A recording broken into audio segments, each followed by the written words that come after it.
to my channel. My name is Courtney Morris and I cook historical recipes that have fallen off the face of the earth. Today we are going to go back to my Victory Cookbook by Marguerite Patton. These are World War II recipes when Britain was completely and totally rationed.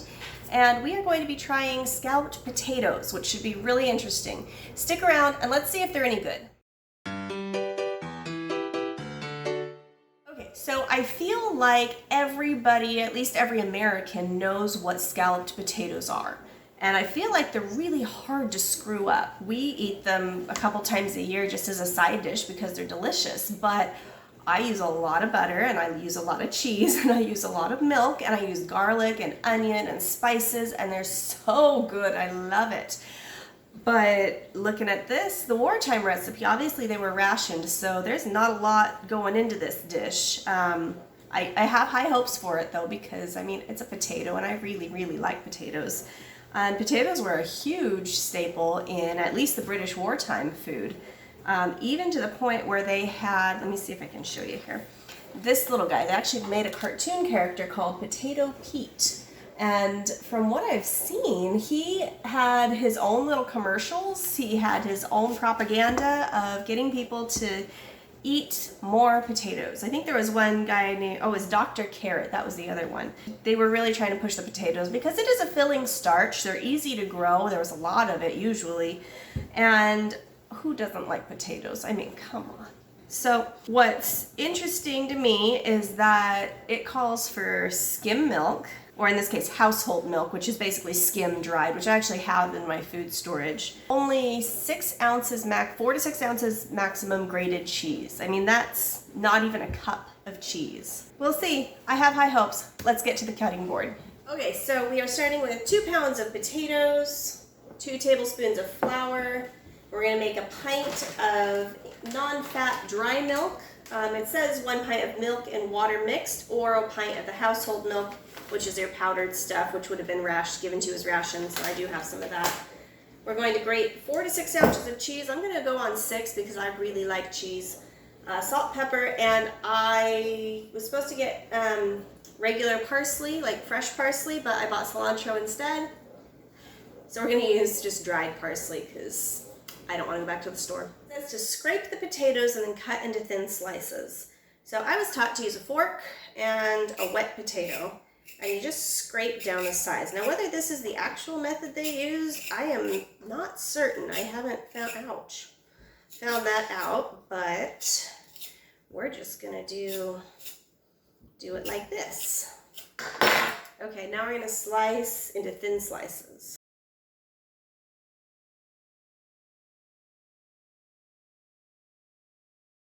So I did that.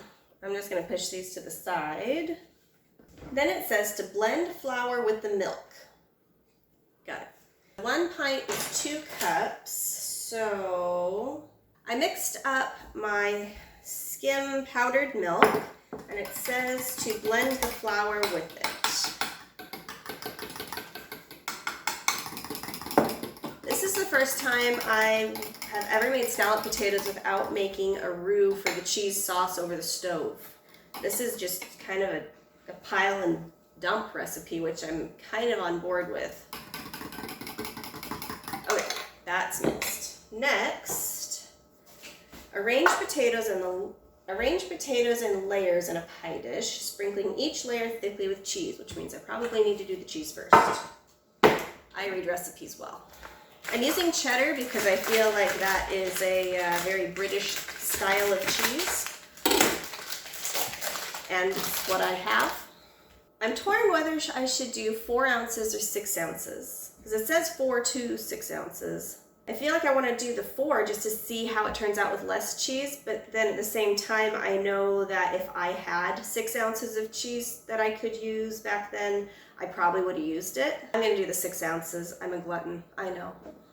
Okay, so somehow I managed to not record me layering this stuff together. So I got 6 ounces of cheese and then layered it like a lasagna. It was potato, cheese, salt, pepper, and then milk. And then potato, cheese, salt, pepper, and milk.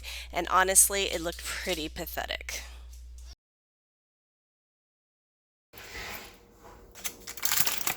That's kind of hot and stuck to the Well, I mean, it looks like potatoes. I'm not gonna lie, it smells pretty good.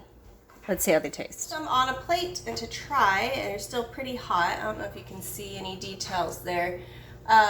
One thing that was very noticeable was right out of the oven, it looks like it's swimming in milk. As it's cooling off, it's getting a little thicker, but not anything like that cream sauce that I'm used to for a modern day recipe, or cheese sauce, I should say. It is fairly watery yet, and the cheese doesn't coat every potato. It's like there's potato with a chunk of cheese in some milk. Smells good though, but I mean, who doesn't love potatoes? So.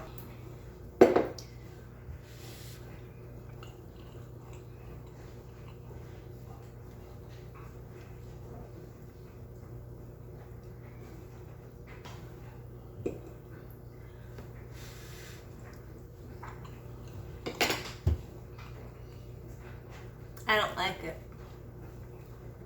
I mean, it's not great. It really isn't. It's potato with melted cheese on it in milk. I mean, going back, if this was all I had, the flavor is okay. It would probably suffice as a hot meal after a day's work, or just being grateful that you had food on the table to begin with. But quite honestly, I'm not impressed with it compared to today's standards. So, you know what, probably compared to standards before the war, it probably sucks just as much. I'd be willing to bet you that I could find a Mrs. Beaton's recipe for scalloped potatoes from the 1860s that would beat the pants off of this. But they probably would use a little more something, maybe. I'll have to look. But, I mean, it's edible. We're gonna eat it. It's not terrible. I'm not gonna puke. But, I mean, I'm not gonna make it again unless I am destitute and only have 6 ounces of cheese. All right, well, it's worth a shot. And for being rationed, you know, it's food. Next time, let's hope for a better one. If you've made it this far in the video, thank you so much for your support. I'm having a lot of fun making these recipes that I find, whether they're good or whether they turn out not so great. Please like and subscribe, hit the little bell notification. I'm trying to get better at doing a regular uploading schedule. Life has finally slowed down a little bit, so hopefully I will be a little more regular on this channel. But I hope you enjoy these recipes. As always, I put them in the description, and I will see you next time. Bye!